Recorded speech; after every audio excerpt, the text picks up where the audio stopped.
Hello and welcome to the NUFC360 podcast. I'm your host, Mark. With me this week is Stephen and Bo. How are we doing, lads? Good, thank you. Doing well. Fantastic. We're coming to you today, basically, guys, because of the NUFC new kit. It's caused a big stir in the Northeast. Lots of things all over Twitter. You have to be living under a rock to miss it, basically. If you're walking in the streets, people are queuing. Everyone wants one. First of all, what's everyone's thoughts on the new kit with the Adidas? Let me know. Well, if we start with just the quality, from everything we've seen, like the actual design, I quite like. I've not been the most keen on the collar, but then I like with the one I'm wearing now, I like fully rounded collars. I would maybe wear one in an ideal world, some more stripes, but otherwise it's a pretty stellar kit. I like the logo, the old badge on the back of the kit as is on screen now. And by all accounts, the quality is phenomenal. I wouldn't necessarily say I would be queuing up in the early hours of the morning to go get one. And otherwise, I mean, Adidas make good quality products. Is what you sort of expect. Is the baseline. Their whole reputation is built on good quality products that they make and they put out.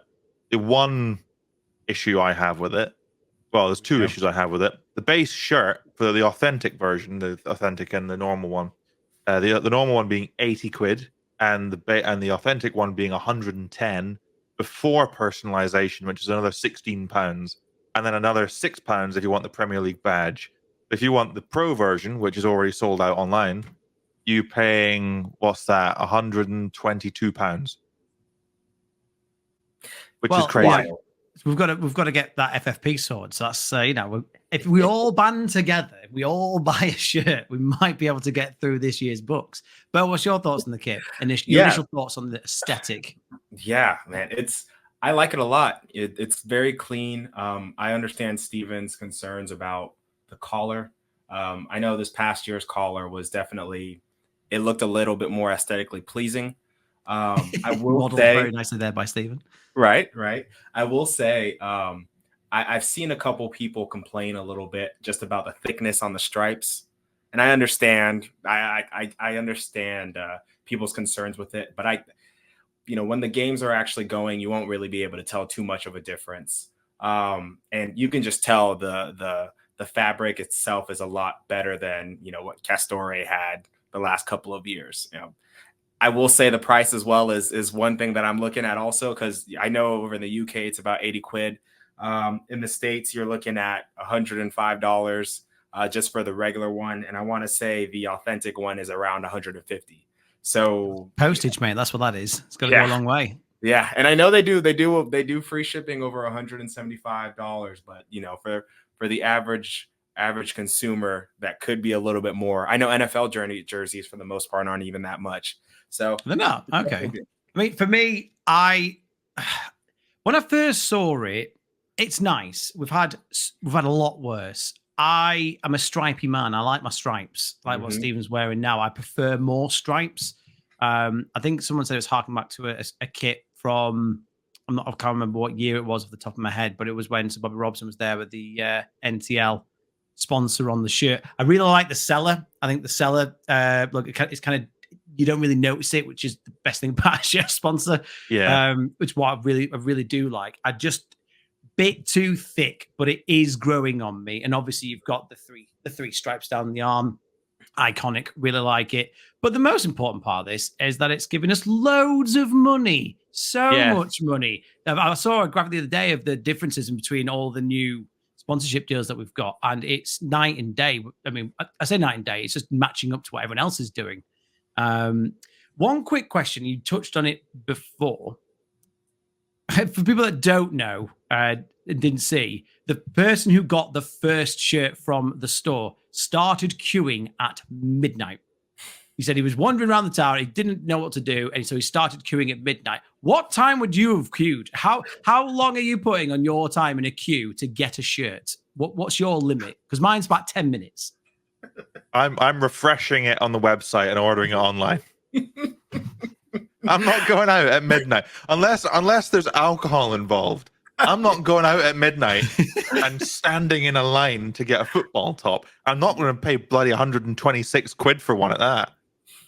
Well, that was so go on, Bev.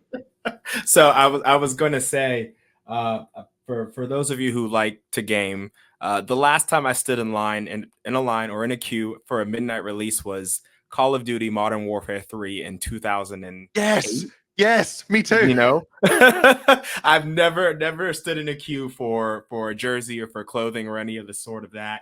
I don't know if I'd be able to do that unless there was some type of, like you said, Steven, some type of event, or, you know, buy some alcohol over at the Strawberry and you get a ticket to get in line or something of the sort like that. But no, I've never stood in a queue for a football top, and I don't think I would. and it has been pointed out that it is a nice gesture from the club that, you know, until August, £5 of every top sold will be given to the Newcastle United Foundation, which is a nice touch and a massive influx for them. Because again, you've already mentioned, Stephen, that the authentic shirt online has already sold out. But can you explain to me, because this is something that I've never got my head around, what is the difference between the two kits? Because I don't wear because I never buy them. I don't wear it going, Christ, this is like wearing a cheese grater. This is awful. Like, does it make me go faster? So What's there's a few differences in the manufacture of a normal shirt versus an authentic one. The authentic one is basically the same type of kit the actual players would wear. It's slimmer, it's more form-fitting. The badge is, rather than being embroidered like a lot of them are, the badge is a patch that goes on and is sort of ironed on, so it's not going to chafe your skin. It won't chafe like this one's doing on me right now. Then it's all, and the normal one being the cheap one. The more everyman shirt is a much straighter, more boxy fit. It's a bit more airy at the waist, let's say. And yeah, it's literally one of them is just more. Literally authentic. It is a more authentic shirt. It is also a lighter material. It's more breathable. It's actually usable as an athletic piece of apparel. Whereas the normal one, not so much. What we're saying then is that we're going to see a lot of skin tight Geordies in the stadium next year wearing these shirts. So I've seen the people in the queue. They're not going to get a lot of that. One thing we might notice is that obviously we mentioned that the authentic one is already sold out online. And of the normal one, the first sizes on that to sell out have been on the higher end. So I'm not a small man. I wear an XL, but the stereotypical image, the unfortunate stereotype of Newcastle United fans in the ground is relatively came true in the ordering process. Not to say that any of us will actually wear our shirts in the ground. Most of them will have it like, you know, around our head or waving as a flag. And is everyone else? So I used to do this. Now I've changed my mind on it. Getting custom names on the back, either of players or your own. What you thought? Yes, no, because I used to get players' names on the back. Now I kind of think, you know, in each to their own on this. But I think it's a bit cringy. What's cringier is having your own name. Because I saw Murder Gadusi have his own number 9 shirt made. Like he pretends like he's Shearer in his garden. What would you get? Ignore the price that you have to get a mortgage out to get this done. But if you could, would you have your name on the back as well? So as an American, this is something that's always piqued my interest, especially with, like, you know, European culture in terms of football and whatnot. I remember as a kid, my dad was in London. He got me it was one of those not real, like those fake World Cup shirts, Cup jerseys. It was a Ghana jersey. I think this was like maybe 2010 or the World Cup in 2010. And I remember it had my last name on the back. I was so excited. It was great. Remember I you know, a couple years back, I was like, you know what, maybe I'll get another one.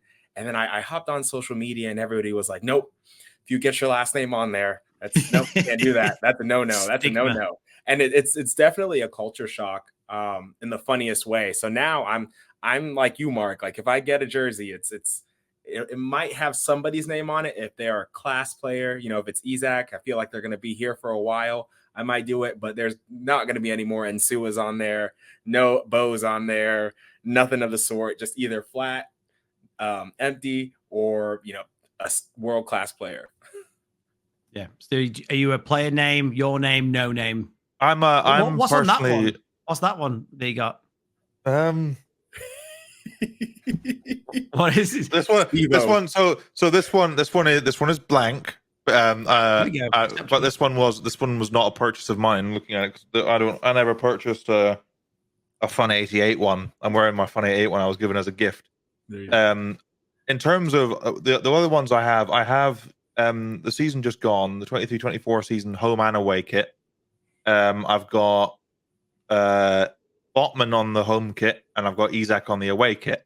Yeah, I'm not a fan of blank kits, just because they're meant to look like a football kit, and football kits have names on the back. I don't mind if you have a personalized kit. In my mind, for some reason, the only acceptable situation for that to exist is if you're given it as a gift.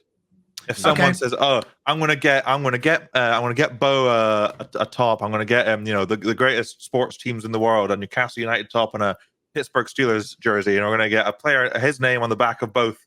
So there's a gift, and then it's like, yeah, but otherwise, I'm not gonna get one for myself, because I think that's just if you're a kid asking your parents for one, maybe. But me personally, I'd rather just have it look like a normal football kit, which is a player's name.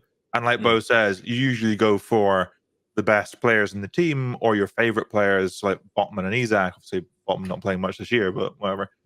And for next year, whenever I get one of the home kits, obviously pending the release of the away kit and the third kit, I will probably get a Bruno or an Isak or a Gordon top or something like that. Just standard stuff. Yeah, I mean the only ones I've got names on the back of, again, I've got an England kit with my last name on the back, but I was very young when that was done. And I've also got a Beardsley one. I've got two retro kits, one with Shearer and one with Beardsley on it. They're the only ones I've got. I didn't choose it. One quick thing as well on the logo, because it caught my eye, because I know we've been mentioning, or I've seen rumors mentioning that we're looking to maybe change the logo possibly in the future. Do you think with the old one on the back, because I feel like the old one, the circular one, is more of ironically, more of a modern take on a logo these days, especially for example, what City did. Do you think that is a step in the direction to kind of go, this is what we might prefer? Because it does step into what is happening with that. I think you're right in that some of the older ones. I know the other one that's oftentimes can split the room a little bit is the round just NUFC badge. That can also yeah. I don't personally mind it, but you're right in that it is a bit more of the more modern shape. It's less detailed and easier to digest at a glance. Is the modern trend for logos, especially considering most people consume media on their phone. You don't want too many details and things like that.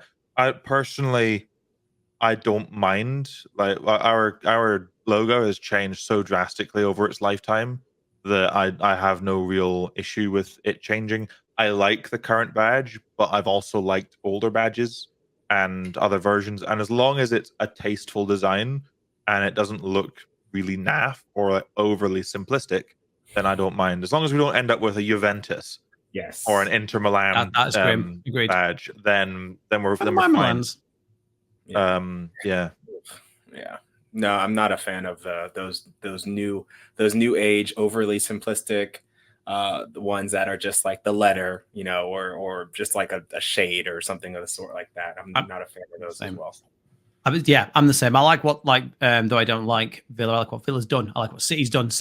I really don't like City, but I really like what they did with the logo. Their old logo was tragic, and the new one was much better. Keeping it with Newcastle kits, what do we think as well to A, the goalkeeper kit, and B, that it's more expensive than the rep? I saw it's £85. Who's buying a goalkeeper kit? First of all, second of all, who's paying more for it? Thoughts on that? Thoughts on Nicky Pope there?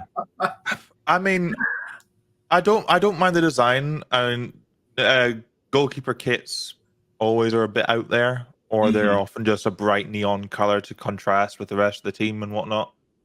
I don't mind it. I've got no problem with the design. As for the cost, I mean, this is just an unfortunate trend in football tops universally, pretty much, is that they're all getting more and more expensive, even though we're in the middle of a cost of living crisis. In terms of the extra fiver, I'd imagine it's maybe just because they've had to add or not take off the sleeves or add the sleeves. I'm not sure. But would you get the goalkeeper kit over the normal kit? Would you get both? I usually I really like goalkeeper kits. That one kind of reminds me of a Ninja Turtle. just because of how green it is. I don't think I would get that one. The yellow one last year was good. I think Dubravka had the teal one 2 years ago.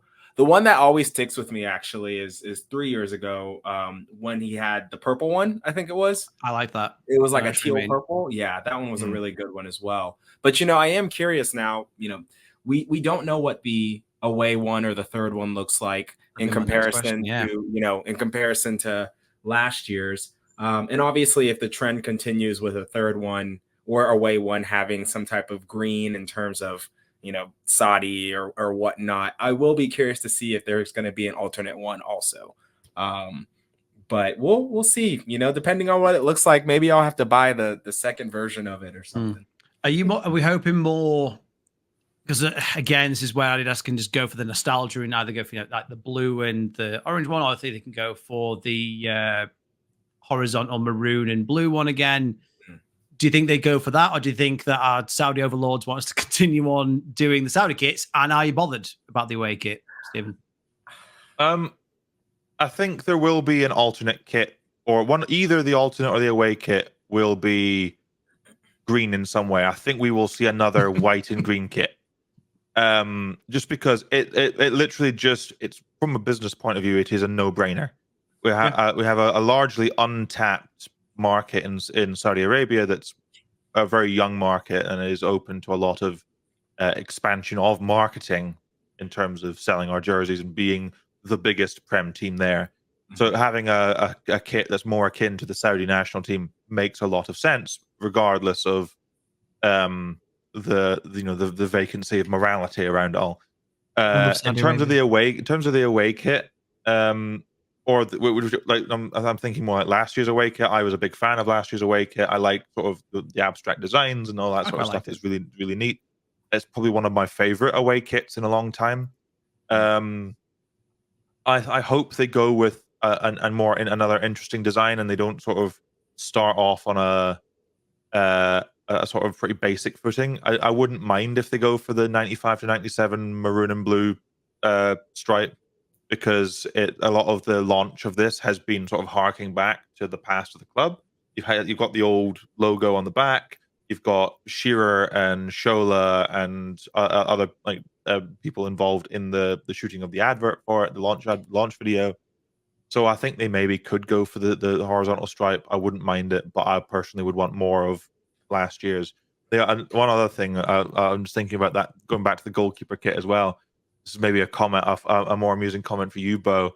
Is I've figured out what it reminds me of. You said Ninja Turtle. I'm thinking Oregon Ducks.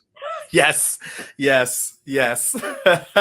And with them, every game they have a different variation of what they have of that jersey. So I could 100% see that. I could 100% see that there. Yes. Sorry, Mark. That's a niche reference. No, but I'm smiling like I know what you're on about. I'm like, yeah. Ninja children's TV shows. Yeah, I know. I don't know anything else. We'll have to get American college football teams. No. Yeah. Christ, I don't get a lot of things, but like children's sport in America is massive. That's a whole another day topic for me. Do you want to watch children play? No, not at all. Why would I do that? And one last thing, the advert, a big launch, huge deal financially and for the fans. Kind of harken back to the old days and the stature of the club and the direction that we're going. An elite needs to be elite from the ground up. So the youth team, the women's team, everything's leveling up, and this is the next step forward. I thought the advert. Oh, we've lost Bo. Oh, he's back. The advert was top quality. I mean, what were your guys' thoughts initially when you saw it? Yeah, I loved it. I mean, I loved it. I remember when it came out, this was probably, it was in the late hours in the States, and I was like, oh, what is this? And I watched it. I was like, oh man, this is class. You know, everything down to the remixed version of Blade and Races. Everything was great. Just all the callbacks. You know, it really captured the air of Newcastle. Yeah, I mean, I'm sorry. Yeah, the stylistic nature of the video was fantastic. I think they hit the right notes and they didn't go overboard on the nostalgia. They had the history lesson part with Shearer, and then they had Shola in it and everything. But then they were making enough of a cameo. Yeah, they were making enough of a play on all the sort of modern players, and just making it more about, obviously it's about the kit, so launching showing off the kit a bit. And I think going back to your comment at the start of this bit and early on in the show as well, Mark, about the financials of it.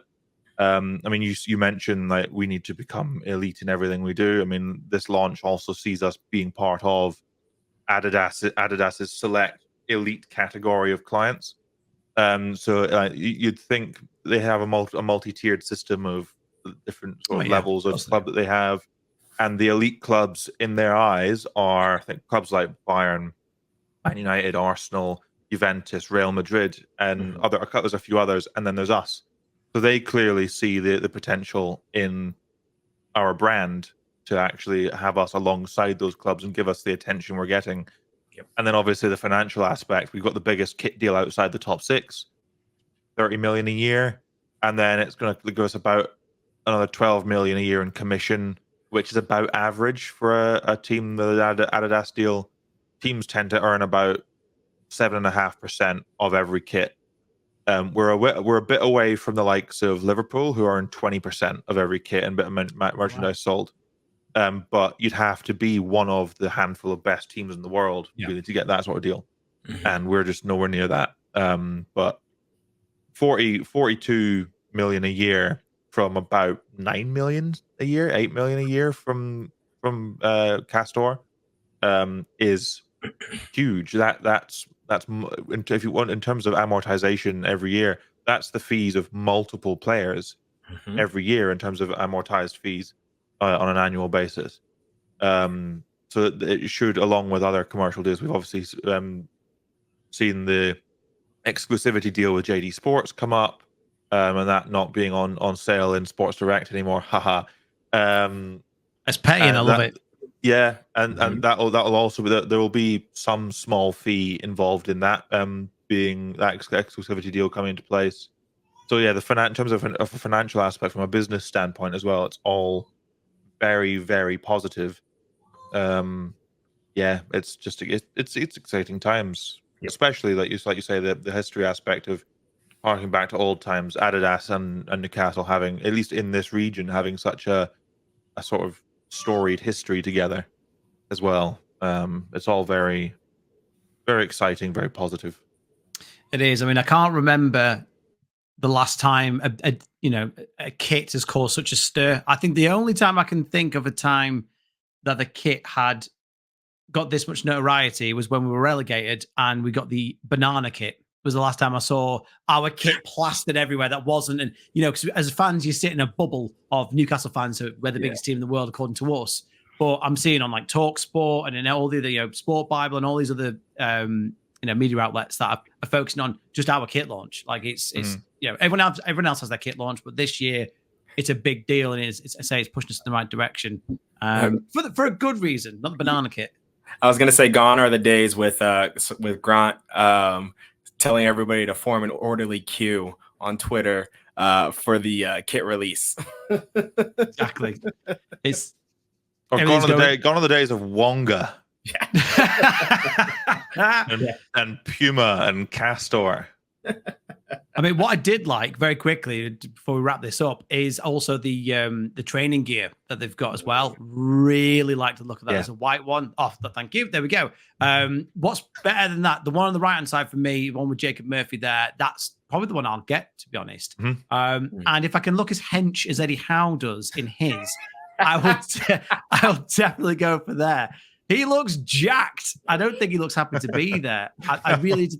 We need to have that as our profile pictures. I just what we need to do is we need to find the working man's club that's in, and we need to all go individually take the same photo. Yes, I'd love that. Would be amazing. All of us just get in there. Yeah. With the same training gear on and the same stance, just split off into pairs, and we'll all take those photos.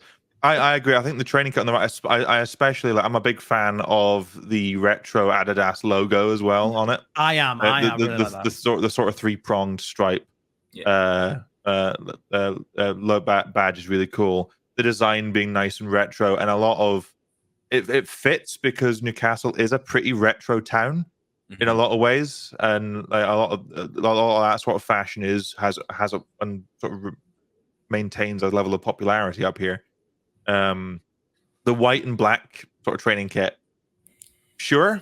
I'm not personally going to buy that. I think, like you say, how it looks a bit awkward, which is quite funny. I remember saying in our chat outside of the show that he looks like Tyndall looks like an actual coach or someone normal. Eddie Howe looks like he works for the Empire in Star Wars. Yes, he really does. He does not want to be there. He's an Imperial officer. He's a stormtrooper. Such a nice, quiet mind. You can tell he's kind of been shoehorned into doing that. Yep, exactly. I will say I do like not just for the training tops, the polos. The white one, I would probably get that as a polo. And then even with the burgundy, it looks good. The training part looks good, but I'm not sure if the polo looks great for that one. But that's probably I think that was in the video. I don't know if they've announced. Have they released it yet or announced it yet? There's the polo that the elderly chap with the big glasses was wearing. Yeah, I don't think that one's it's out yet. like the home kit with the polo collar. Looked really nice. That looked really nice. Clean. That's the logo, doesn't it? The retro one. I just hope they don't go super retro now. I think less is more with this sort of thing. I'd like to see a different away kit. To be fair, I think we will see that with the away kits and go back to the green and white. But yeah, all positive news so far before we dive into probably what's going to be a chaotic and busy summer, hopefully with all the money coming in, but then also having to sell. But that's a whole new other podcast that we'll do next week, no doubt. But guys, thank you for joining me on this very special day back with Adidas. Thank you all for watching and making it this far. We have been Bo, Stephen, and Mark. And until next time, guys, you take care. Thank you.